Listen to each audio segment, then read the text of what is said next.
Hi, everybody. You are listening to Judging Meghan with your host, Meghan Judge. So I'm going to start here. And I'm going to take my glasses off. I have to tell you, if you watch my episodes on YouTube, and which I talk about a lot, but recently I did like a screenshot because Celeste puts all of my episodes to YouTube. And I was like, okay, it's time to kick it up a notch. Put on some makeup, put on a dress. Don't put your hair in a ponytail. But I was telling my guests today before I started, I was racing to get ready. So I didn't do that great of a job with makeup and my hair's wet. But still, you can head on over to YouTube and you can watch my episodes. I also wanted to touch on the fact that it was Mother's Day this past Sunday. And I mean, there's 2 days of the year that are glorious. One is my birthday and one is Mother's Day. And really, if you're a mom, which I know my guest is, it is the 2 days that I even prepped my husband the day before. And I said, you can't be mean to me right now. It's Mother's Day. And he said, no. It's not Mother's Day yet. So I know for those 2 full days, I can just sit on my tuchus and not do anything at all and just get away with whatever I want to do. So I had a glorious day. I went to church, love going to church on Sundays. My family came with me. And then we went to a really nice lunch. And then I played pickleball because now I think I'm really into pickleball out of just playing. I've played 2 times and now my husband bought me a racket and everything. So I think I'm great at it and I'm awful. But other than that, it was a really nice Mother's Day. My 13-year-old was nice to me for a full 24 hours. So can't really beat that, right? And that concludes my little brief story. But I will tell you that May is Mental Health Awareness Month. Part of the reason I'm doing the kind of the series I'm going to be doing and having the guest on that I'm excited to talk to today is because it's Mental Health Awareness Month. I'm very upfront about the fact that I was diagnosed with complex PTSD. I talk about that in my intro. I think sometimes when we talk about our diagnoses, people get freaked out. I'm very open with it. I'm very open with the fact that I went through a period of 6 months of my life where I was suicidal, stemming from my childhood, stemming from the PTSD that I had from my childhood, stemming from a horrific friend breakup, of the loss of being able to work in my job because I was having such horrific panic attacks. It was just like one of those things where it was just everything at once. And so in light of that, that's why I started the podcast. And I'm so grateful to be able to share and be open with people about what I struggle with. And I don't honestly, excuse my language, give a rat's ass what people think of me, because if I can help 2 people, I say that all the time, every episode, if I have 2 listeners that are helped by the stories that they hear or by me sharing my own story, then that's honestly what I'm here on this planet, I think, to do. We've all been put here for a reason, and we all deserve acceptance. Judging Meghan with Meghan Judge. I'm a trauma survivor from a really young age, and I have been diagnosed with complex PTSD in the past few years. I've been surrounded by death and abuse much of my life. I've been dragged through the mud and have been to the point of not wanting to go on anymore. Through my interviews with other survivors, I've learned that there is a way out. From recovering to surviving and thriving, we all have the strength to come out the other side. You are listening to Judging Meghan. So, in light of that, I am going to introduce my lovely guest, Shaley Hoogendorn. You got it. Which is such a cool name. You remind me, it kind of reminds me, or you've got to be Scottish. Are you Scottish? My husband, and he's Dutch. Yeah. He's Dutch. Okay. Because I was like, she has the beautiful red hair and she kind of reminds me of the movie Brave. I'm like, yeah. Thank you. Yeah, you're welcome. But I found Shaley because I just one day, sometimes I think of episodes in the middle of the night and I go, well, what do I want to talk about next? You know, I'm almost 3 years into doing this. we all as podcasters sometimes get podcast fatigue. Then I go, should I take time off? And then I go, no. This is, I want to talk about this now. And because I think I have a responsibility to talk about mental health awareness, I wanted to introduce you to Shaley because I love her platform and I love what she does. So Shaley is a mental illness advocate. She's a teacher, a writer, and a podcaster. And I can already tell because we joke, because we both say this on our podcast, my new best friend. Welcome to the podcast, Shaley. Yes. How I'll are get you? the friendship bracelets ready. Yeah, please do. Please do. I love what you do. So you have a podcast yourself and it's called This is Bipolar. Yeah. And I think one of us found each other on social media. It might have been me finding you or vice versa. I think in the community, what's so great about social media is I think like podcasters and influencers and all of us kind of just really want to support each other. And so we find each other and we just, like each other's posts and share each other's posts. And I think that's the best thing about social media. But your Instagram is this.is.bipolar. So if anyone wants to follow Shaley, please do. So welcome. Thank that was you. a long-winded intro. No, I love it. I love it. I love talking to other podcasters because sometimes it's so beautiful to be able to talk to your guests, but sometimes like the background stuff can be kind of lonely. So when I talk to another podcaster, I'm like, hey. Because you know what it's like. And sometimes being a podcaster, I have podcasters on sometimes, and it's an interesting thing. And I don't know if you get this, but I've been doing this now. I started in October of 2020, and pretty much like the worst period of my life. It was a hard time, which I talked about in the beginning. And people sometimes don't understand when you're a podcaster, it's a very strange feeling because unless people reach out to you on Instagram, which I always tell people, please feel free because I love it. You kind of see the like list of people listening in other countries and you're like, who is listening? Like, who are these people? Do you feel that way? I would love to hear from you on that. Yeah, I definitely do. Because when you look at any stats or anything, I'm like, oh, who's in South Africa? Like, who is this? And I really love when they connect with me on Instagram. Sometimes I take a little bit to answer. I used to have a co-host. She's one of my gorgeously beautiful, lovely friends. She has gone on to write another book, but so we did everything together. And so now I've been hosting it a year on my own. And so I'm the only one doing the Instagram, but there's such a beautiful community and I love to answer every message. Sometimes it takes me a while, but sometimes people are like, oh, you probably, because there's a big community there, big-ish. Yeah. And they're like, oh, you probably, heard this already, but this podcast means something to me or whatever. And I'm like, no, every time it warms my heart. Yeah. Every time I get goosebumps that they would trust me with their story. Yeah. Yeah. And what you do is really, really, really important. What I want to start with is you're very open about being diagnosed as bipolar.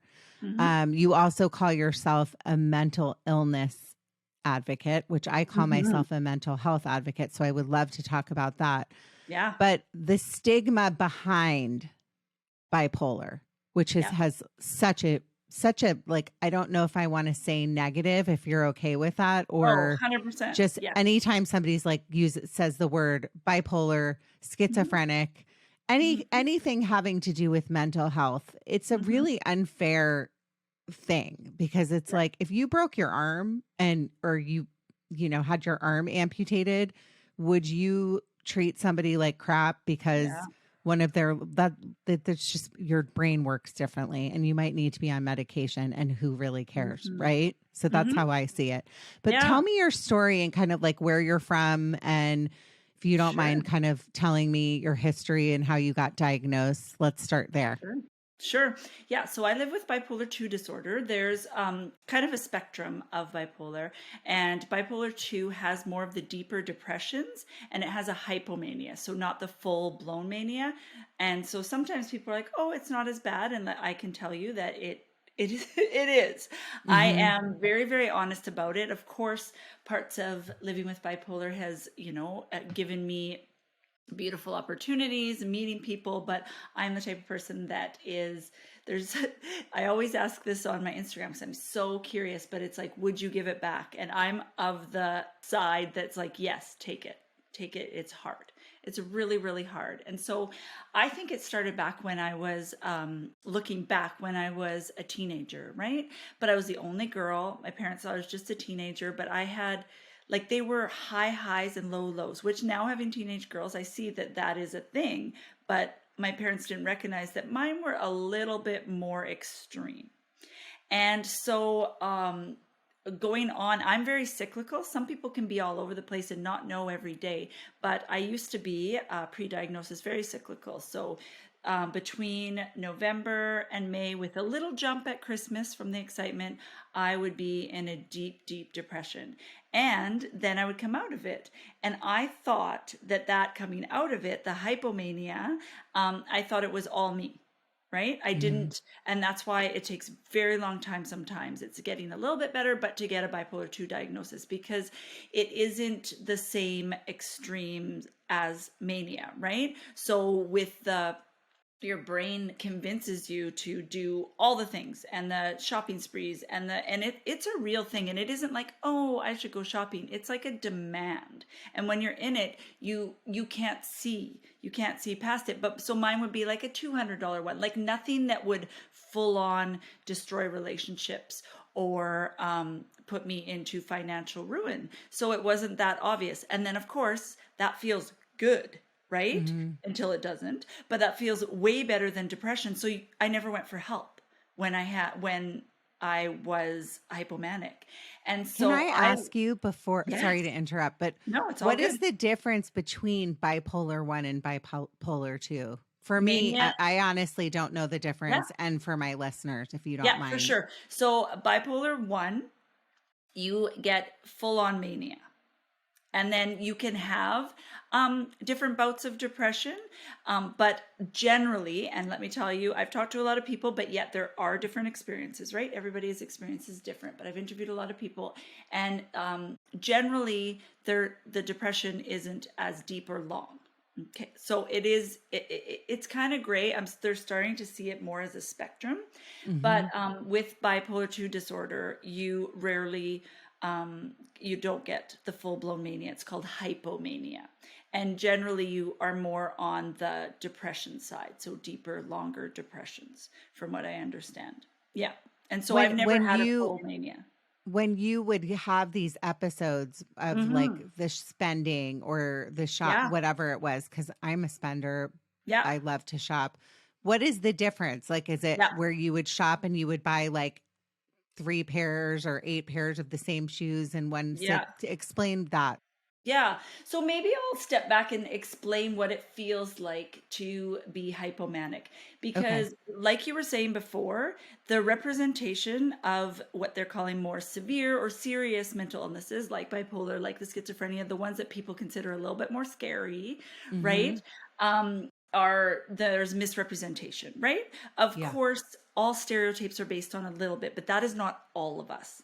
There is a huge percentage of us that are not violent, that are not doing these things that you see on TV. I mean, I watch it like and running down the street naked, like I have interviewed somebody that's brother was homeless and bipolar. Yeah. So that's, everybody assumes bipolar, schizophrenia, and that kind of thing.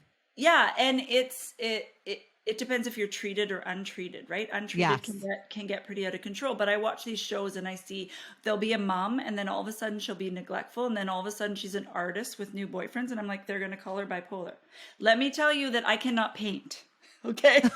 I cannot paint and I can take care of my kids. Oh So my gosh, that's so true. The people that is so funny. I mean, it is, you have to laugh at that because it's always totally, people every are time. painting on every show that says somebody's bipolar.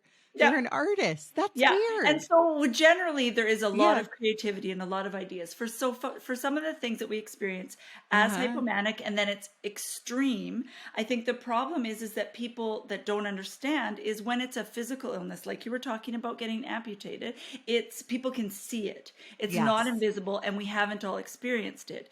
We use Yes. words like depressed and manic and all that OCD, ADHD way too loosely. And we think if you're neurotypical, not having a mental illness, not having disability, you think that you might understand, right? Because you felt sad before.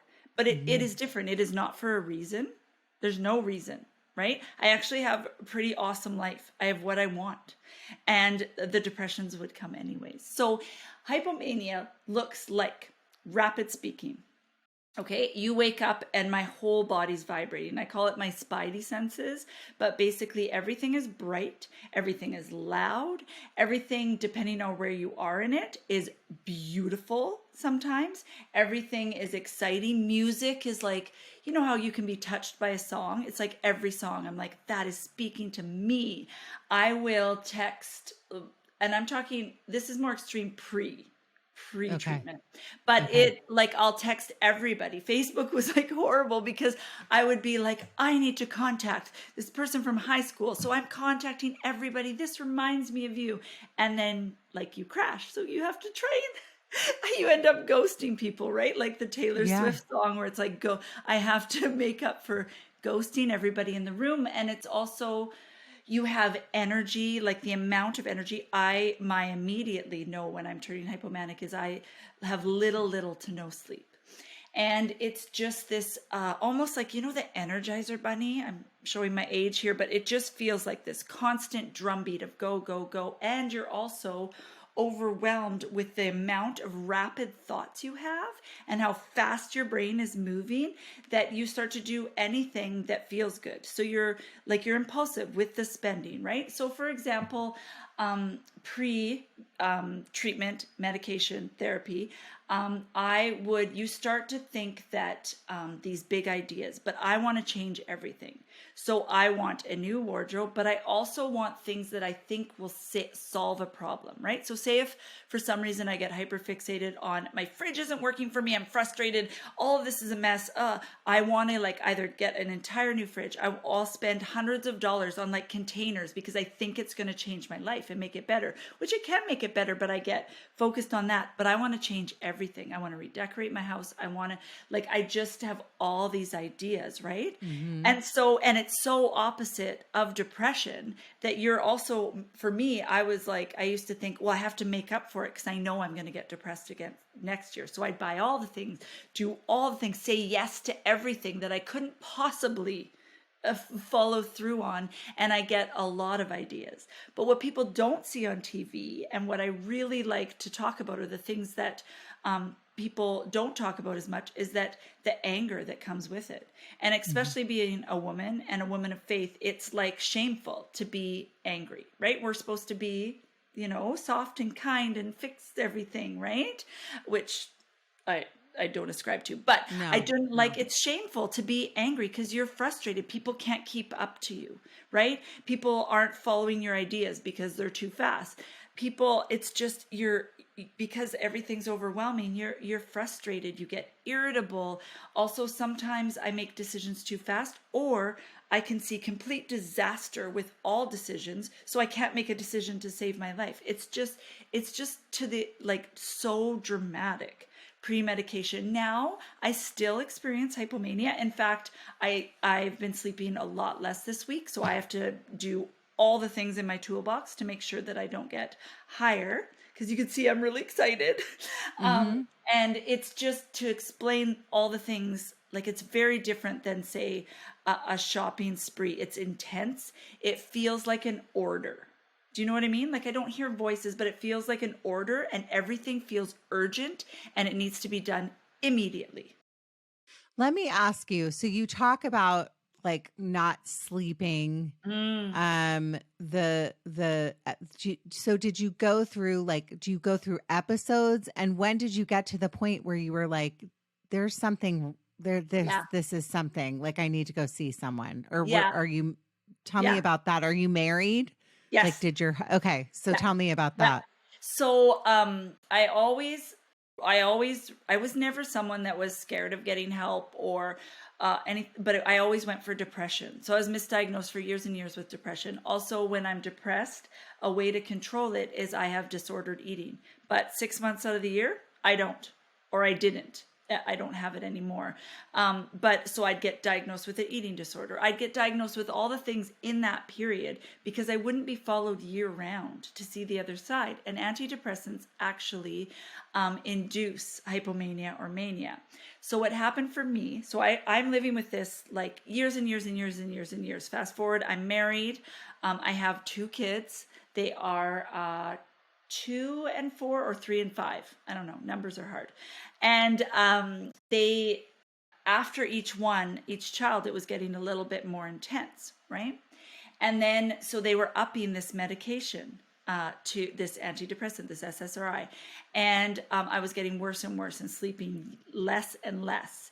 And I was actually, the week I was doing, I used to do like a vacation Bible school. I was like the one on the stage. So that was good things can heighten bipolar disorder. It isn't just stressful things. So I was having a blast, but I started sleeping less and less and less, down to there was about 2 weeks where I was sleeping 2 hours a night.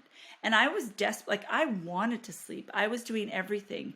And to have those intense thoughts all through the night and you have no one to talk to because everyone's sleeping. And this was just when Facebook was starting. So I didn't have people all over the world with different time zones to talk to. So it's very lonely and overwhelming and scary. And so one night, VBS ended, Vacation Bible School ended, and I thought, okay, that must have been it. I'm going to sleep tonight. And then it's 4:00 in the morning. I can't sleep. And I woke my husband up, and I actually said this. I said, if I don't sleep, I am going to die. Like, we need to go to emergency. Like, I don't think I am going to perish. I believed it. Like, I can't anymore. I can't be in my, like, alone in my brain. And I would be able to take care of my kids in the day and do all the things. But at night and alone, when you're not busy, I couldn't control the racing thoughts. And so my husband, the way I live in Canada, and there's even though we have free health care, it doesn't mean that it's awesome. There's a year and a half waiting for a psychiatrist. So the only other option, is to go to emergency. And so I wanted to go to emergency just to get a sleeping pill. I just wanted to sleep at that point. But they don't just hand out sleeping pills without doing a psych eval. Yeah. So and I wouldn't leave. I was like, I want to stay here until it's figured out. So eventually, after hours and hours, like them talking to my husband and me, and they sent us home with the sleeping pill, and I had to come back and talk to a psychiatrist the next day. And so if I'm completely honest, a lot of people might think this is bizarre, but I actually was kind of deep down hoping to be admitted to the psych ward, just because every year it kept coming back and nobody was helping me, and I didn't want to do it anymore. I was done. And so I thought, if that's the only way, that's the only way. But I didn't. I had too much of a support system. I don't like this word. I feel like it does hierarchy, but I'm high functioning. And so they were trying to figure out what to do, because they had to wean me off one medicine to try another one, because it was very clear the medicine wasn't working. And so this bed opened up in this place. It's called, I call it the toothpaste place, which you'll think is funny, but it's a community residential short stay treatment place that I wanted to go to, because there could have been really bad side effects weaning off one and going on another. And so I could come and go. In fact, I didn't even have to stay if I didn't want to, but I was committed. Like I said, I didn't want to feel like this anymore. I didn't want to be angry at my husband. I didn't want to be one or the other extreme. And it was getting worse as I was getting older, because what people don't understand either is they can be long periods of, it's called euthymia. And that's when we're symptom free. So we're not always up or down. It isn't just like that. There were long periods of that. And so I went to this place and I stayed there 7 days, and I was actually excited to go there, which I know sounds bizarre, but I just wanted help, and I knew there was a good psychiatrist there, and I knew that if I went home and didn't go, then it would be a year and a half until I could see a psychiatrist again, and I didn't think I would make it. I didn't think I would Okay, make it. can I just interrupt you? There's a few things you Please do, said. because I'm talking very fast. No, you're not. Number one, Yes. I think that's very brave. Number two, no human being can go without sleep. We Yes. just can't, especially being mothers. And if you had a 2 and 4 year old, Yes, right. I mean, I know, and I'm very upfront. I'm perimenopausal. We all are in our 40s. You go into whatever next episode. 45. I'm with you. Yeah,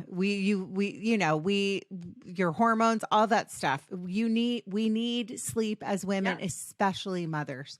Yeah. So when you don't have sleep, that in itself that's a form of torture. And I went through this, not 2 hours a night, but like I went through a period during my lowest time where I was like up all night racing thoughts. And the next day I would just be like a wreck. And it was it was physically painful. My body was feeling it. I couldn't function. I was drinking too much to put a Band-Aid on it. All the things I was doing. But I think what you're saying is such a brave thing to like be so self-aware that you go like, I need to do this. And it's okay to say, I need help.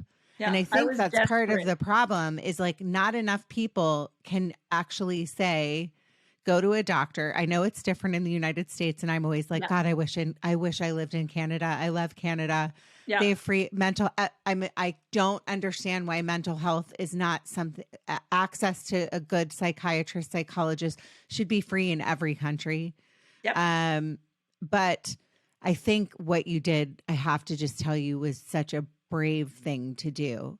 And then my last piggyback question on that is, do you think that being like going through being like a mom because your kids were young did anything with your mental illness or your bipolar? Because I know for me, I struggled with really, really bad postpartum with one of mine. And I'm wondering if that was like a trigger. So I know that's kind of a lot. No, unpack. I hear what you're saying. So bipolar disorder is a disorder that isn't, it's very rare cases. It can be triggered by drug and alcohol abuse, but that's very, very small. It's genetic and it is a brain disorder. And so definitely things can trigger it. But if you're predisposed to it, it generally will come out in your 20s. And there might be something that triggers it, but I had it. For looking back, I can see 17. I can see it clearly when I had my first depression. And so it's not like a lot of trauma-based illnesses, not that you can't have trauma. And in fact, my therapist actually said, because I was always like, I've never had big T trauma. And she's like, living with bipolar disorder is trauma. It's traumatizing. Not right? sleeping at night, except for 2 hours a night. That's trauma. Yeah. That is like torture. Yes. Yeah. And they're actually, there's research coming out now that they're almost calling bipolar disorder a sleep and an energy disorder because it's the first thing, anybody I talk to, it's one of the first things that you can notice when you're starting to sleep too little, the hypomania mania, when you're starting to sleep too much, depression. I sleep now, I take a medication. And I will up that medication with my doctor if I start to feel hypomanic because I know that if I don't get my sleep, we're very, very easily triggered in an episode. I am so grateful. I was 32 years old. I lived with it far too long. I'm very, very, very encouraged by a lot of my followers and a lot of people that listen to the podcast are getting diagnosed in their 20s. And to me, that's really, really exciting, which sounds terrible. They were going to have it anyways, but exciting that I can look back and I can get stuck in an obsessive, and I'm using the word clinically, not just throwing it around because we get hyperfixated on things. I can start to get really upset and think all those years of those 6 months of depression, right? I think could have been different, but I can't go there because I'm here. But that was a long, mine's a late diagnosis. And so definitely, to circle back to your question, definitely having my kids and the messing of the hormones and all of that affected Mm-hmm. it. Yes, 100%. And I was also, because I kept going for diagnosis, I was diagnosed with postpartum anxiety. But when I look now, and when they look at it now, it was all a part of the bipolar. So yes, and no, it wouldn't be the catalyst that caused me to have bipolar disorder. Generally, too, you can probably look back in your family tree, and it is genetic, and there is I think it's 10 or 14, I don't know. I'm not good with numbers, but there's around there percent chance that my daughters, and I have two daughters and not having any more children, but could develop bipolar disorder. But at least, I mean, I hate to say this, but I can relate to you on the fact that for years, I mean, mine was mine was based off of situational trauma Yeah. from childhood and Mm, loss. But I yeah. always was like, would I really struggled with situational depression and Yeah. massive panic attacks. Yeah. And for years and years, like living covering stuff up, like Yeah. hiding Oh, behind yes. like being funny or being Yeah. like a certain person until one day, like like this was in 2020, Okay. I literally was like, I didn't want to live anymore because it got that bad. It was like Yeah. also brought on by a series of events, like I talked Yeah. about in the beginning, but just to like be kind of given an answer and a strategy. Yeah. And I was put on medication. I was Yeah. on Zoloft for Yeah. quite a while, and I'm not anymore. That Yeah. doesn't mean I'm never going to go back on it. And I don't Yeah. think like it's just not for me right now. I'm Yeah. doing other things. But I think it must have been when you got to that point where you got put on medication and you go, well, it's okay. Like Yeah. what's next? And Yeah. how am I going to live Mhm. with this? Yeah. And so tell me what that was like for you. Like once you Yeah. got diagnosed, So, left the hospital and mhm. kind of like went on to live your life with your being a mom, etc. Yeah. So I went from the hospital to that short stay treatment center. It wasn't Mhm. affiliated with the hospital. And then they hadn't quite said the word bipolar. They had said mood disorder. And I was still pretty like out of it, and it was very confusing. So they didn't ever sit me down and say, you have bipolar disorder. It was a mood disorder. I had to kind of come to it. So it definitely was a both and for me. Mhm. It was terrifying because I know it is a lifelong, there is no cure for bipolar disorder. So, regardless of what medication, regardless of what the things that I do, I can do all the self care, community care, I can use all my strategies, and I will have episodes again. I will. Mhm. And that's something I've been grappling with for the 12 years since I've been diagnosed, right? We tend to think healing is linear. We tend to think, like a headache, the medicine's going to take it away. And, or people, I even self stigmatize myself. I'm like, well, you're a mental illness advocate. You talk about it. You know what to do. Why are we here again? Then I'm like, oh, it's chronic. It's lifelong for now, right? Maybe they'll come up with something. And in my opinion, my personal opinion, from the amount of people that I've talked to, it is very rare that you can manage bipolar disorder without medication. It is a brain disorder. Mhm. It is a chemical one. So I had to wrap my head around. A lot of times I see it stopping people from getting help or going farther on their healing journey when they're like, when am I going to get off medication, right? When am I going to get off? I didn't start really, healing and using other tools because I kept thinking about that. And now I had to change my mindset. I feel so much better. Like my episodes are muted. In fact, until 2020, I hadn't had a major depression. I've never had one as dark as I did before. And so to answer your question, it was a both and. It's always a both and for me. It's yeah, it was horrible and terrifying and yet freeing, and at least there's a plan. Can I ask you, what do your depressive episodes look like? And you Yeah. said they're cyclical. So Yep. what did those look like for you? Yeah. So it was what you would see in regular depressions, but it Mhm. was like it was just numb. Like numb or just deeply, deeply sad. And not because anything specific was happening. It comes over me and it's like nothing is ever going to get better. I look around the world and see all the all I can think about are the horrible things that are happening. I can't remember what it's like to enjoy something. I don't want to participate. I just think that everyone's better off without me. I used to always say, "Oh, I never had suicidal thoughts. I never had suicidal thoughts." And then since I've learned about different terms like suicidal ideation, Yeah. I realize now that wanting to go to sleep until I got better, right? I don't know if that would have been different if I didn't know I was going to snap out of it, right? Those were all like wanting to disappear, those things, those are suicidal ideation. And in Mhm. fact, it's much more common than we think, and it's very stigmatizing to talk about it, right? Especially, oh, you have a husband, or oh, you have this. It's a part of your illness. Your brain lies to you. It tells me I'm a burden. It tells me I'm not a good mom. It tells me I'm not a good wife. It tells me I should abandon everyone because I make their life worse.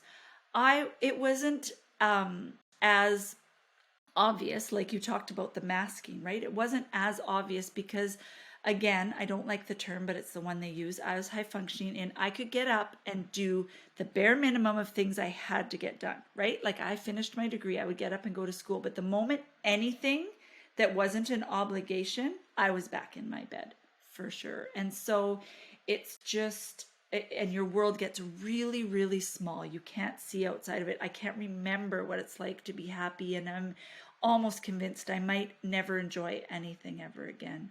And it hurts. Like my whole body is lethargic, and people say, go for a walk, get in the sunshine. And as an advocate, I would say those things too. But what people that have never experienced, and I'm not sure about your experience, is that Mhm.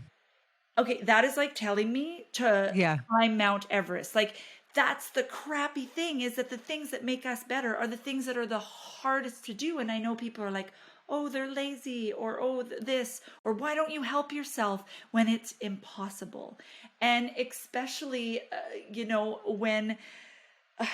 when people are, the toxic positivity, like I can think myself out of my brain disorder. That is so frustrating. And just to make you feel better, or no, I've been Yeah. there, and there's nothing worse than somebody not understanding what it feels like being like, why don't you go for, like, just go outside, go for walks. You live at the beach, go sit on the beach. And you're like, but I don't, I Yeah. don't want to move right now. Like, Yeah. I barely want to even live. I mean, that's Yes. my Yes. situation. It's hard to breathe. Um, Like I yeah, it was can't hard. walk.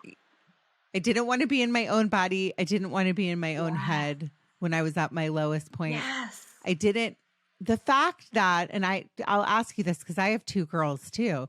Yeah. And I talk about this, and it's a little bit different, but this was at my lowest point. The fact that all I ever wanted my entire life was to be a mom, and I wanted two daughters. I wanted to be a girl mom. I knew I was going to be a girl mom. Ah. And I had my babies. I mean, they were still young at the time. So 2020. So my oldest is 9. So Yep. she was like, like 6, like sitting on a beach being like, get me out of here. And Yep. like like people on paper will be like, your life looks great. Like people see and I think that's why I'm so open. I don't know about you, but Yep. about social media and talking about my stuff. Because Yep. I know on paper, or if you see a picture of me, like, and my family, you're like, wow, what a great life. But Mm-hmm. that people that struggle with mental illness, or in my case, like PTSD, complex PTSD, anything like that, it doesn't matter what you have, how much money you have, where you live. Nope. If you're flying on private jets, like, and you have everything in the world, it is something in your brain, and Yep. you just can't escape it. And you Yep. can run, but you can't hide, sister. Right? Yep. Yep. I hear you. Yeah. And that was really powerful what you said. You didn't want to be in your body and didn't want to be in your Hmm. head. amen, 100%, all the things. Like, yes, that's how it feels like. And I think it's human nature to want to make people feel better. But I tell my kids, and in fact, in our family, we're not allowed to say at least. Nothing helpful and validating comes after at least, right? Like, oh, at least Explain that. good. What do you mean by that? That's Okay, interesting. so for example, I'm going to Brene Brown this situation. Go for it. For example, like, okay, so this will be extreme example and then another. So say you're someone that has suffered with miscarriage, but you have another child. Well, at least you have one child, right? Or for example, yes. at least you have that shuts the conversation down immediately. I'm not going to tell you. Same with like, oh, well, at least you have a husband and 2 kids and you're okay then. It's like, I haven't found a situation where at least doesn't invalidate an experience. And so we just don't say it in your family. We just say, that sounds hard. That's one of the most magical phrases you could ever use. And I have, if your listeners are curious, we have episodes, especially when I had Julie on, but where it specifically talks about words that hurt and words that help. And a lot of things, we help people how we think people want help. And if you don't understand mental illness, it is usually not how you think people need help. And, I just really struggled. Does that make sense with the at least? Oh my God. Yes. I mean, 100% at least. I'm never using it again. I really am going to try and not use it. No, because hard. it's true. It's so true. It's almost like, when I talk a lot about loss and grief on the podcast because I've gone through quite a bit, but, and I'm like 75% of my guests talk about loss or going through some kind of loss. Yeah. And it's kind of along the same lines as somebody saying, well, I know how that feels because I lost my great aunt like 2 summers ago. If it's like your parent, it's kind of like belittling, and who knows what the relationship, and I hate to like say it because they could have been raised by their great aunt, but it's kind of along those same lines, Yeah. You center yourself, right? Mm-hmm. Like if you start to, and people think, oh, we want to connect, right? That's our instinct to want to connect, but people are not going to open up more, and people are not, and sometimes just, leaving it quiet or saying that's hard, or I could, it, especially when people that, I've been sad before, I get that it's well-intentioned, but it just doesn't help. I'm not going to talk to you more about it because I'm not going to feel like you want to understand my specific situation, right? And when I talk like this, I'm also preaching to the choir, like it is hard for even me to do. And I say, don't, try not to do this. Don't do this. We want to connect, but honestly, from the thousands of people that I connect with on the internet and through the podcast, one of the most magical phrases is that sounds hard. That sounds hard. You just taught me like my new favorite phrase. That sounds hard. I'm writing it down. Can you tell me when you so you started your podcast. Why did you decide to start a podcast? Okay. So 2020, world shuts down. Yeah. March 30th is World Bipolar Day. It is Vincent van Gogh's birthday. He was, they speculate that he had bipolar disorder. So it's on his birthday. So Julie. Well, he was a painter. Yeah. Did he have kids and abandon them for a boyfriend? I don't know. That's so funny. Yes, he was a painter. And he, the more you read about his life and all of those things, but I digress. Like, I'm like sparkly things. So Julie and I were going, hey, we had met each other online, and I knew she lived in the area that I live in. And we're like, hey, the world shut down. Let's do a collaboration for World Bipolar Day. Yeah. Okay. Let's get on FaceTime. And, by the end of that FaceTime, a 2-hour FaceTime, we had a show. And so it was a little bit of hypomanic energy, and it was an example of how we harnessed it to do something good because we are both treated. And so it just became a show. And then we wanted to make sure, and this is one of my strategies, to make sure it was sustainable. We checked in with our people because sometimes we have a lot of ideas and we're not going to be able to follow through on it, right? Because that's another thing with hypomania mania. You actually think that you are good at like everything. Like I would be getting like jobs, or I would be selling the candles or whatever, because people gravitate towards you. You're excited. I feel like I could sell anything. People apply for jobs and actually convince people that they can do them when they're manic or hypomanic sometimes, because we're so confident. So we wanted to check with our people that this was something that was feasible. This is something we could do, because both her and I, when we were diagnosed, and we, funnily enough, both in 2010, there weren't faces out there. There weren't voices out there. It was doom and gloom on the internet.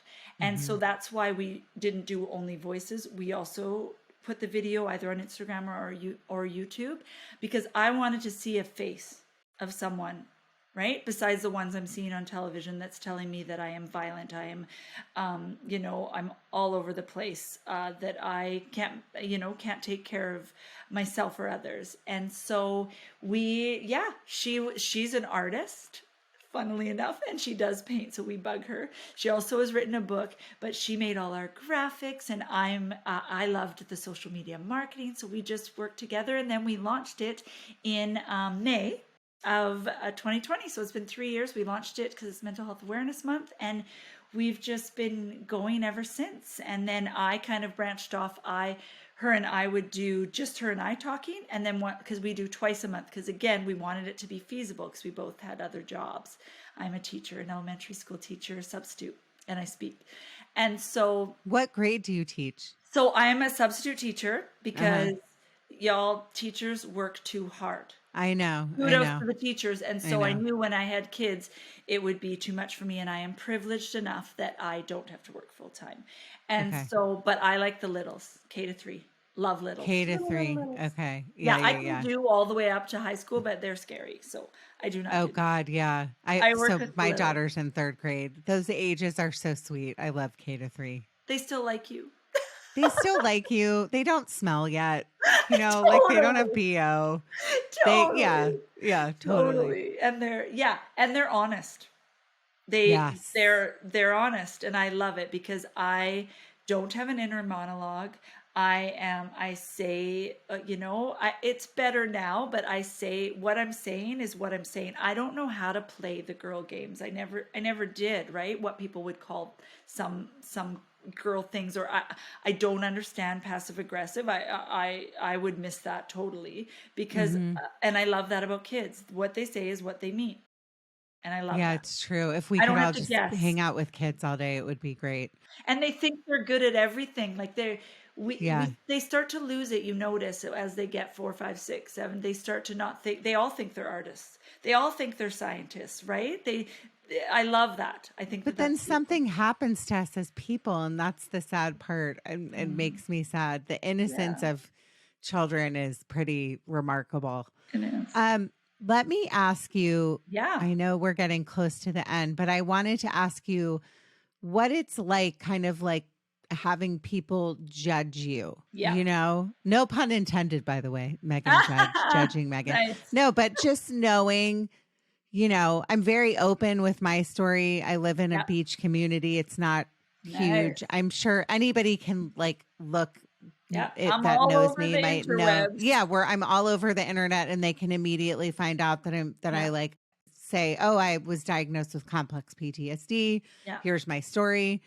I was suicidal, blah, blah, blah, whatever they think. Yeah. And then sometimes I'm like, do they think I'm crazy? Like, do they... I kind of go into my head, not knowing what, and maybe they're not even thinking anything about it, but I don't know. I'm curious as to know how you go through everyday life with that. Yeah. So I actually say that it is easier to tell the entire interwebs than sometimes in personal situations. And so I always feel like I always feel like they need to know me a little bit first. Like I feel like I feel this intense pressure to represent, right? But yeah, I have this phrase, and one of my person I interviewed, her name is Charisse Jewell, and she, because the reactions are hard when you tell someone, and I had to decide if I tell people I have a podcast, because it's pretty obvious if I tell people what my podcast is called. Like I knew when I was putting it out there that this is bipolar. It isn't like I talk about mental health, right? Which is beautiful, but I was saying full on, this was my focus, right? I wanted to be, I can talk about all the other things, but even the folks that I interview either work with or they have lived experience with bipolar disorder. I just wanted to just focus in. But if I tell people my podcast, I have to be ready for that conversation. But back to Charisse Jewell. Because sometimes you get really hard reactions, and rightly so, people don't know how to react. And she does this thing where she says, and I've stolen it, where I don't know if you know, but I live with bipolar disorder, because you're generous enough to give people an answer. So they can say yes or they can say no. So you're giving them an opportunity to react instead of maybe off the cuff or whatever. And they might still react badly, but it's almost, in case someone does the shock thing, which hurts, or their first thing that they say is, oh, I would have never thought, right? Which is like really painful for me to hear. So to answer your question, it's both ends. I don't have black and white answers. It can be, I'm very, very open. I'm pumped about the next generation. My kid did a presentation, and she's in high school, right? Like it's becoming more open. And so sometimes depending on the situation, I kind of feel out where I'm at and the vibe. And sometimes I'll just say anxiety and depression if I feel like it's a crowd or folks, or if I want to protect myself in that situation, I'll say anxiety and depression, because that's a little bit more understood and a little bit more accepted. Or I'll say mood disorder, because people are afraid of the big B word, right? But a lot of times I just go there, because I kind of feel like if I'm going to go on the internet and I'm going to call myself, an advocate or an activist even, then I'm going to, if there's an opportunity, I'm going to try my best to show up in that way. And so I try to tell myself, and hello, overthinking what you were just talking about. I can overthink sometimes, but I try to tell myself what people think about me is none of my business unless they're in my close circle.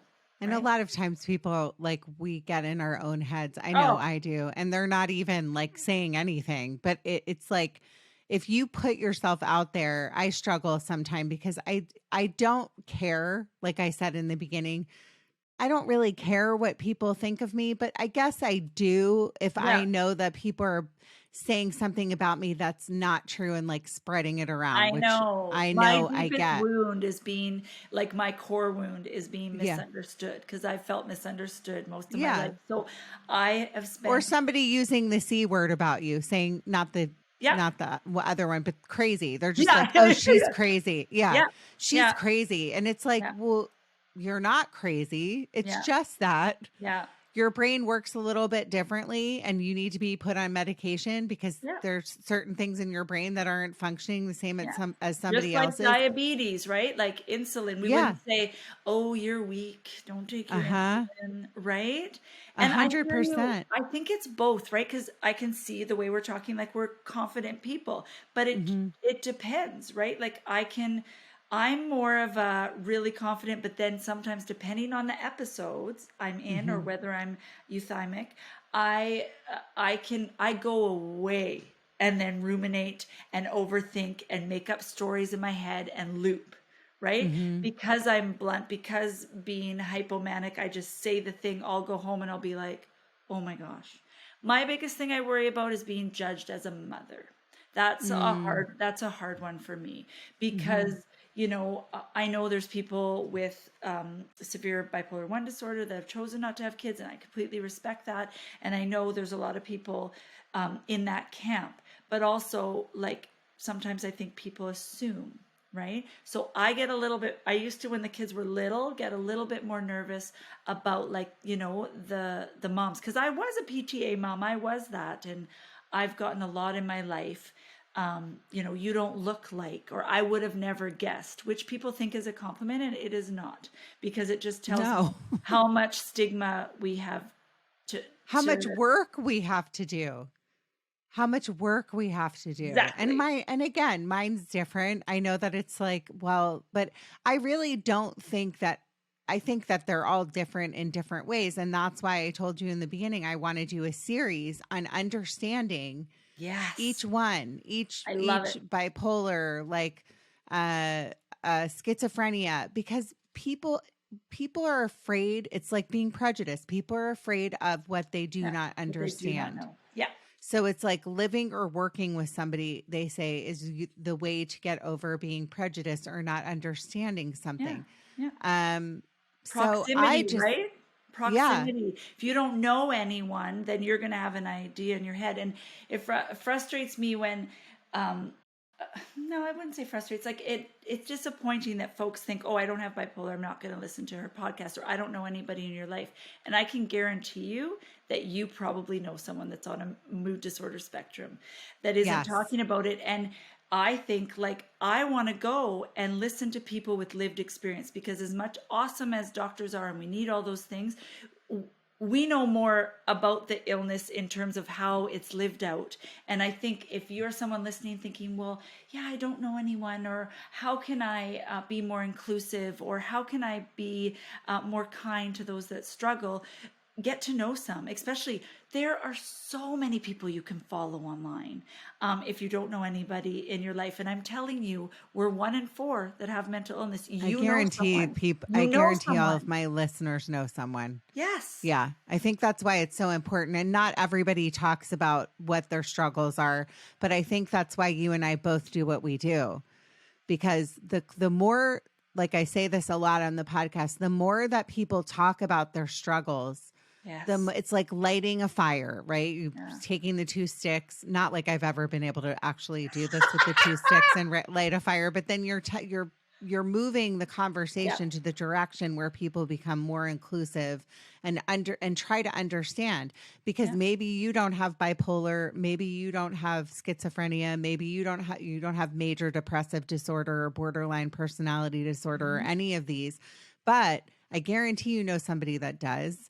Yeah. And just in this hour-long conversation, I learned a great deal from you on what to say and what not to say and what it means, because I didn't really understand it. Yeah. It's part of why I do this. It's selfish because I want to understand it. I say that all the time.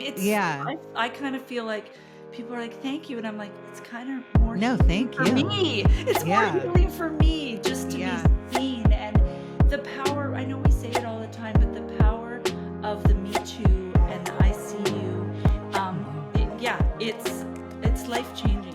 You just need one person to see you for who you are and accept you for all that you are. Well, I just think you're wonderful, and I learned so much from you today, and I guarantee my listeners did as well. And I truly mean like that it was a true honor to have you come on and talk about your story and your experience. I love following you. I think of the movie Brave when I look at you and your name. And just keep doing what you're doing, because we need more of us, right? That are going to just break the stigma and be advocates of mental health and mental illness. And I just think you're wonderful. So thank you so much for coming on. Thank you for having me, bestie. I know, new bestie. We need necklaces. In closing, everyone, be happy by making other people happy. Thank you. Judging Meghan with Meghan Judge.